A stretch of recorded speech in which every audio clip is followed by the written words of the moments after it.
Hello.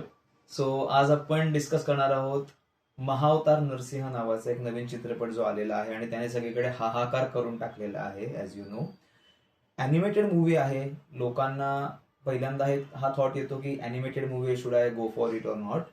इंडियामध्ये आत्तापर्यंत मी हे गॅरंटेड सांगू शकतो, एवढ्या सुंदर दर्जाचा आणि असं सांगितलं जाते की 4 कोटी 4 करोड बजेटमध्ये एवढा सुंदर मूवी बनवला गेलाय. आणि we also have many examples set in our Hindi film industry, ज्याच्यामध्ये तुम्हाला कितीतरी कोटी, शेकडो कोटींचा खर्च करून देखील आउटपुट तुम्हाला बघायला मिळतं, तर ते मोबाईल व्हिडिओ रेकॉर्ड केल्यासारखं असतं. सो ह्या मूवीमध्ये जेव्हा तुम्हाला बघायचं, स्टोरी काही वेगळी नाहीये. पहिली गोष्ट, आपण आपल्या पौराणिक कथांमध्ये भक्त प्रल्हादाची गोष्ट पहिल्यापासून ऐकत आलेलो आहोत. हिरण्यकश्यपू काय होता, कशा पद्धतीने भगवान विष्णूंना तो एक अवतार घ्यावा लागला, हे सगळं आपल्याला स्टोरी माहिती आहे. पण सगळ्यात मोठं डायरेक्टरचा कस त्याच्यामध्येच लागतो, ज्यावेळी story is already non but ती तो रिप्रेझेंट कशा वेमध्ये करतोय. तर ह्या डिरेक्टरनं ते काम अतिशय बखुबी केलंय. 10 on 10 आय वुड से. हा, अॅनिमेशन्स मध्ये जर तुम्ही बघायला जाल तर थोडंसं मला काही काही त्रुटी वाटल्या. For example, in some scenarios, in some particular scenes you can figure out की थोडंसं सिंक होत नाहीये, लिपसिंग म्हणा किंवा एक्सप्रेशन जे नॉर्मली दिसायला पाहिजेत. बट एवढा ग्रँड्युअर त्यांनी दाखवलेला आहे, स्पेशली जेव्हा महाअवतार नरसिंह शेवटी येतात. जे आपल्याला स्टोरी माहितीये की खांबामध्ये आहेस का असं विचारलं जातं आणि त्यामध्ये खांबाला लाथ मारून हिरण्यकश्यपू दाखवायचा प्रयत्न करतो प्रल्हादाला, तुझी असली कसली रे भक्ती, तुझा भगवान तर दिसत नाही इथे.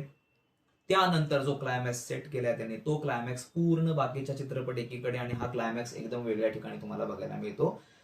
It is filled with emotions, it is filled with rage of god. त्याच्यामध्ये तुम्हाला नरसिंह बघितलं की अंगावरती पूर्ण काटा उभा राहतो. गॅरंटीड आहे बॉस, म्हणजे गुजबम्स मोमेंट आपण म्हणू शकता. आणि व्हॉट अन अॅनिमेशन. अॅनिमेशन मध्ये तुम्हाला त्यावेळी तुम्ही एका वेगळ्या झोन मध्ये गेलेला असता, तुम्हाला थिएटरमध्ये तुम्ही एका वेगळ्या युनिव्हर्समध्ये अंतराळात फिरताय की काय, या पद्धतीच्या गोष्टी दाखवल्यात आणि अतिशय बारकाव्याने पण काम केलेलं तुम्हाला दिसतं. फॉर एक्झाम्पल, ह्या खूप छोट्या गोष्टी झाल्या, but BGM, background music, it adds up to it. कारण ते जर नीट नसेल, आपल्याला बऱ्याचशा मूवीज माहिती आहेत सैराट सारख्या म्युझिकमुळे ज्या पूर्णपणे सॉलिड हिट झालेल्या आहेत, इथे हे म्युझिक फार महत्वाचा पार्ट प्ले करतं.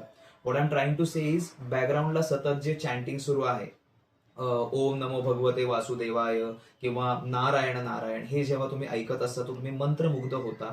आणि सगळ्यात महत्वाची गोष्ट, फिल्म जसं आपण त्याला म्हणतो की तो आपल्या ओरिजिनल तुम्हाला हिंदी लँग्वेजमध्ये बनवलेला फिल्म नाहीये, it is from the south Indian language. पण इथे सगळ्यात मोठा कस लागतो तो म्हणजे डबिंग मध्ये. आणि डबिंग आर्टिस्टने जे काही फॅन्टॅस्टिक काम केलंय, मी तुम्हाला गॅरंटेड सांगू शकतो, तुम्ही डोळे बंद करून फक्त 2 तास 11 मिनिटांचा चित्रपट आहे असं शांतपणे बसलात तरी तुम्हाला सगळा मूवी इमॅजिनल फील होईल, इतका त्या आवाजांमध्ये तुम्हाला दम बघायला मिळतो. आता बऱ्याचदा डबिंग मध्ये खूप मार खाल्ला जातो, या फिल्ममध्ये तसं बिलकुल नाहीये. अनदर थिंग, खूप छोट्या छोट्या गोष्टी आहेत. फॉर एक्झाम्पल, जेव्हा भक्त प्रल्हाद फार आसुसलेला असतो भक्तीने की मला कधी भेटता येईल, कधी मला भगवंत दर्शन देतील, त्याच्यामध्ये विचार येतो की इतके थोर मोठमोठाले भक्त येऊन गेले, त्यांना देव दर्शन देत नाही, तर मी तर एक असुर कुळात जन्माला आलेला एक छोटासा पामर, तर भगवान माझ्या भक्तीने कधी प्रसन्न होईल. आणि असं करत करत तो देवाच्या भक्तीने व्याकुळ झालेला असतो. त्याला फक्त तन मन धन एकच गोष्टीचा ध्यास लागलेला असतो की मला भगवानांचं दर्शन हवं. त्यावेळी तो इतका सुंदर सीन दाखवलेला आहे की तो समुद्रकिनारी बसलेला आहे. त्यावेळी त्याला खूप आटून रडू कोसळत असतो, त्याला गहेवरून आले की कधी मला देवाचं दर्शन होईल. त्यावेळी तो फक्त एका दगडाला टेकून बसतो. आणि ठीक आहे, this is not a spoiler but I want to add up to some, तुम्हाला ती फिलिंग मला जागी करायची आहे.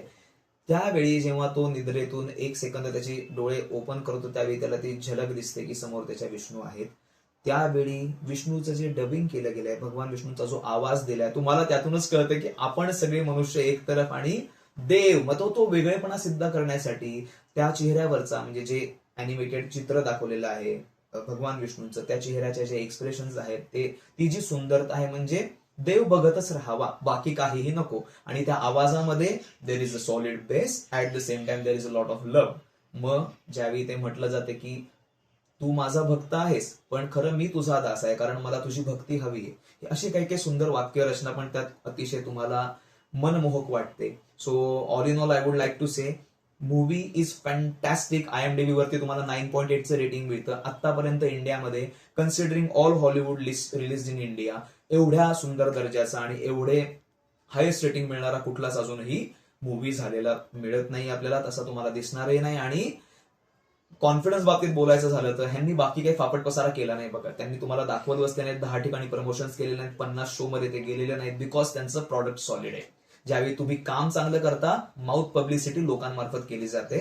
So this is also an attempt for that. I would like की माझ्याकडून ज्या गोष्टी तुम्ही ऐकणार आहात त्यातून लोकांनी खरोखर तिकीट्स बुक करावेत. तुम्ही बुक माय शो वरती कुठल्या प्लॅटफॉर्मवरती जाऊन जेव्हा चेक कराल, शो मध्ये तुम्हाला already almost every show is housefull. सुरुवातीला ठराविक काहीतरी लिमिटेड 400 स्क्रीन्स वगैरे फक्त इंडियामध्ये त्यांना दिल्या गेल्या होत्या. काही बाकीच्या फिल्म्सचा थोडासा बोलबाला जास्त चालू होता त्यामुळे, पण आता त्याचा डिमांड इतका वाढलाय की तुम्हाला प्रत्येक तासानंतर एकतरी शो त्या मूवीचा बघायला मिळेल.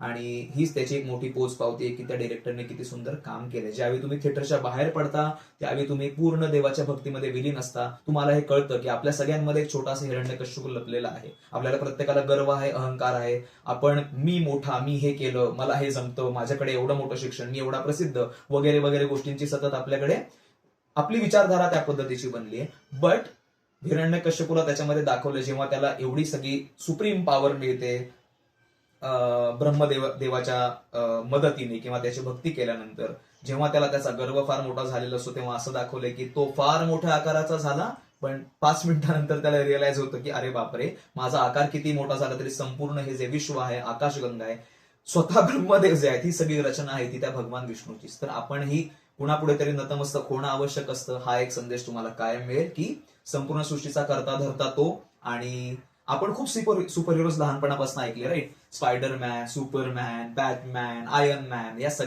सगळ्यांना तोडीस तोड आणि त्यांच्यापेक्षा खरे सुपर हिरोज जे आपल्या पौराणिक कथांमध्ये ऑलरेडी दिलेत, मग त्यांना आपण दुजोरा का करा? म्हणजे त्या गोष्टी पण आपल्या लहान बालकांना, आपल्या सगळ्या लोकांना माहीत असणं गरजेचं आहे. आणि सुंदररित्या ते दाखवलं गेले तर प्रत्येक फॅमिलीने, सगळ्या कुटुंबाने एकत्रितपणे जाऊन हा चित्रपटाचा आनंद नक्की घ्यावा. आणि if you are not going to watch this, you are missing on a big thing.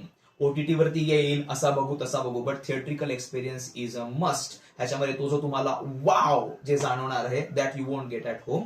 So don't miss it. बाकी तुम्हाला व्हिडिओ कसा वाटला, सांगितलेल्या गोष्टी कितपत पटल्या, याच्याबद्दल नक्कीच तुम्ही तुमचे ओपिनियन्स देऊ शकता कमेंट सेक्शन मध्ये. ऑल्सो आवडला तर व्हिडिओ प्रत्येकाला तुम्ही लाईक, शेअर आणि सबस्क्राईब जरूर करा. Thank you so much.